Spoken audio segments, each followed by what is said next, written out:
In 1877, one man died holding more money than the U.S. Treasury itself. Adjusted for today, his fortune would be worth over $200 billion more than Elon Musk, more than Jeff Bezos, more than any person alive today. 90 years later, his family couldn't scrape together enough to pay for a funeral. Not one Vanderbilt, out of hundreds of descendants, was a millionaire by 1973, when a reporter went looking for one and simply couldn't find him. This isn't a story about bad luck. It's a story about a very specific, very repeatable pattern, one that shows up in wealthy families over and over, generation after generation. Historians actually gave it a name: the Vanderbilt curse. By the end of this video, you'll be able to spot it in any family, including maybe your own. It started with a ferry boat. Cornelius Vanderbilt was 16 years old with no formal education, running a small boat between Staten Island and Manhattan, when he decided the entire shipping industry was being run wrong.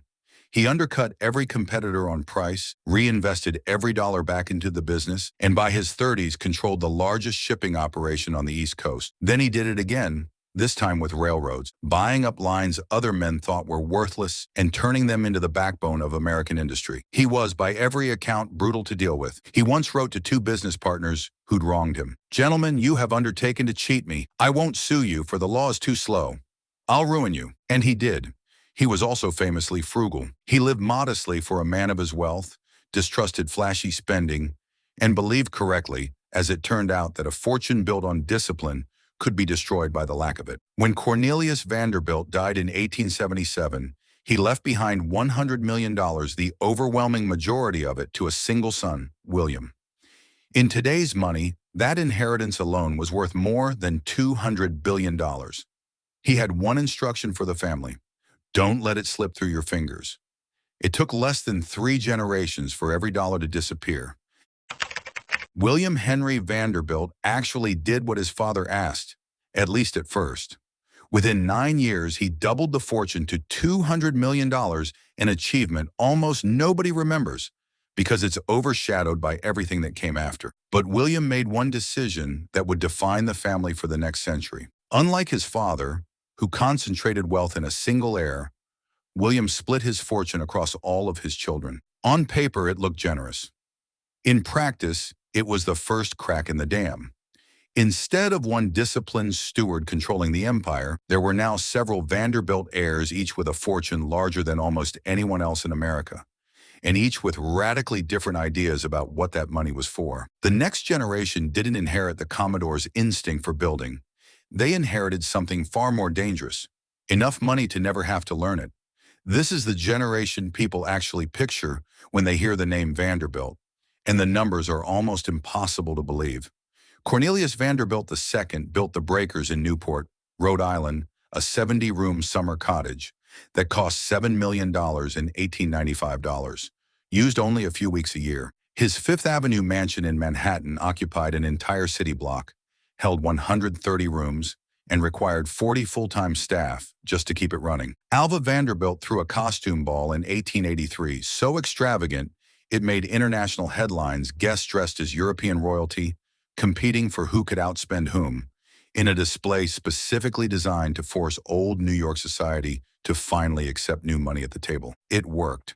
It also cost a fortune that would be worth tens of millions today for a single night. Across the family, this became the pattern: bigger mansions, bigger parties, more staff, more competition, not with outsiders, but with each other. Every Vanderbilt cousin was trying to outbuild the last one. Nobody was running a railroad anymore. Everybody was running a budget that only ever moved in one direction. Before we get to how all of this vanished, and it does, completely, I want you to notice something about what just happened. Every Vanderbilt in that generation had access to more money than most of us will ever see, and it still wasn't enough to protect them, because none of it was being deliberately managed. It was being spent to win a competition that had no actual finish line. That's the difference between money and wealth. Money is a number. Wealth is a system that keeps working whether or not you're the one watching it. If you want help building that kind of system on whatever budget you're starting with, I put together a free breakdown at channel links in the description and pinned in the comments. Don't forget to like, comment, and subscribe. Now let's talk about what happens when 100 people are all spending from the same shrinking pool of money and none of them realize it yet. Here's the part most versions of this story rush past because it's math, not glamour, but it's the actual reason everything fell apart. William Henry Vanderbilt split the fortune among his children. Each of them split it again among theirs. By the third and fourth generations, a fortune that once belonged to one disciplined man was now divided across dozens of descendants, and every single one of them had been raised to spend like they still had the whole thing. Nobody adjusted their lifestyle to match their shrinking slice. Mansions that made sense for a $200 billion fortune did not make sense for a $10 million inheritance, but the Vanderbilts kept building them anyway, because that's what Vanderbilts did. Maintenance costs alone were catching up. The breakers required dozens of staff every single year, regardless of whether the family's income could still support it. Estate taxes, introduced in 1916, took a bite the Commodore's generation never had to plan for. And with no one left running an actual business, no railroads being expanded, no new industries being entered, there was nothing replenishing what was being spent. The fortune wasn't stolen. It wasn't lost in a single crash. It was divided and divided and divided again until there was nothing left to divide. By the 1940s, family mansions that once required small armies of staff were being sold, demolished, or donated because no single Vanderbilt could afford to maintain what an earlier generation had built. The breakers itself was eventually handed to a preservation society. The family literally could not afford to keep their own cottage. Many of the great Fifth Avenue mansions were torn down entirely. The block that once held a 130-room Vanderbilt palace became commercial real estate. There was no dramatic bankruptcy headline, no single collapse everyone could point to. It was quieter and in some ways sadder than that, a slow disappearance, one sold property, and one shuttered mansion at a time. In 1973, less than a century after Cornelius Vanderbilt died, the richest man in America, 120 family members gathered for a reunion at Vanderbilt University. A reporter went looking through the crowd for a single millionaire. He couldn't find one.